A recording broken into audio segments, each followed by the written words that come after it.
ఎందుకు పాపం ఆయన చుట్టూతో వివాదాలు నెలకొన్నాయి. గతంలో ఆయన వివాదాలను సృష్టించేటువంటి వ్యక్తి.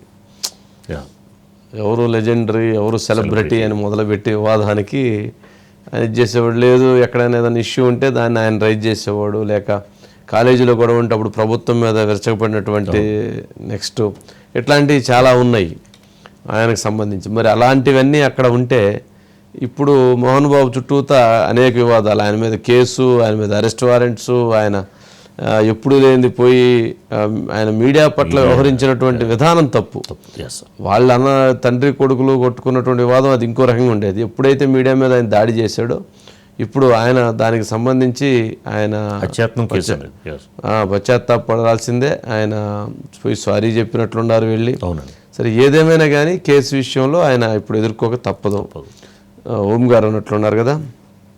ఓం గారు గుడ్ ఈవినింగ్ అండి. ఏంటి దుబాయ్ వెళ్ళిపోయారా ఏంటి?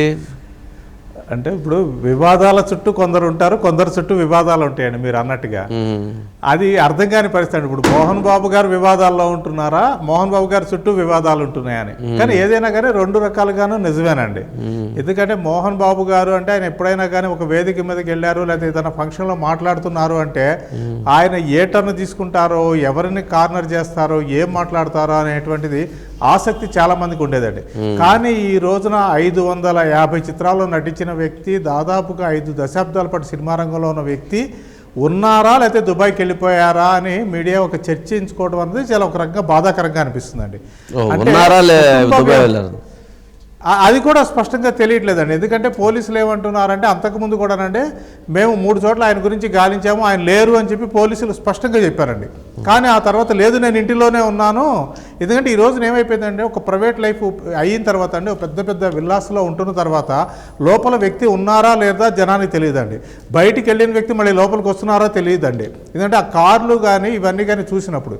ఇంకోటి ఏంటంటే ఆయన బయట దేశానికి వెళ్లకుండా కోర్టు అలాంటిది ఏమీ జారీ చేయలేదు కాబట్టి ఆర్డర్ ఆయన ఎల్లుండొచ్చు అని అనుకుంటున్నారండి. ఎందుకంటే ఆ మధ్య కూడానండి విష్ణు అమెరికా వెళ్ళాడని చెప్పారు కొందరు. లేదు ఆయన ఇప్పుడు దుబాయ్లో ఉంటున్నారు కొంతకాలంగా, దుబాయ్ నుంచే ఆయన తన కార్యకలాపాలు నిర్వహిస్తున్నారు, ఆ సినిమాకి సంబంధించిన పోస్ట్ ప్రొడక్షన్ కావచ్చు అన్నారు. కానీ విష్ణు లేదు నేను దుబాయ్లో ఉండలేదు, అమెరికాలో ఉన్నారని. కానీ దుబాయ్లో వాళ్ళకి ఉండేటువంటి ఒక సెటప్ అయితే ఉందని అర్థం అవుతుందండి చాలా మంది చెప్తున్న దాన్ని బట్టి. కాబట్టి ఆ రకంగా ఏంటంటే మోహన్ బాబు గారు ఇక్కడ ఏమీ మాట్లాడకపోవటము, ఎందుకంటే నిర్మలాదేవి గారు ఆ రోజు ఆ స్టేట్మెంట్ ఇచ్చిన తర్వాత అండి దానిని సమర్థిస్తూ కానీ లేకపోతే ఆవిడ గురించి కానీ లేకపోతే మనోజ్ గురించి కానీ అసలు ఏం మాట్లాడలేదండి మోహన్ బాబు. కాబట్టి ఒక రకంగా ఏంటంటే ఇంట్లో వాళ్ళే ఇక్కడ ఉన్న కాడి నుంచి ఏదో ఒక వివాదం అనేది తలెత్తే ఆస్కారం ఉంది కాబట్టి ఎందుకు కొద్ది కాలం అంటే 24వ తారీఖు వరకు కోర్టు ఆయనకు పర్మిషన్ ఇచ్చింది కాబట్టి ఈ 4 రోజులు కాస్త అక్కడికి వెళ్ళి ఉండండి అని అక్కడికైనా పంపించారేమో తెలియదు.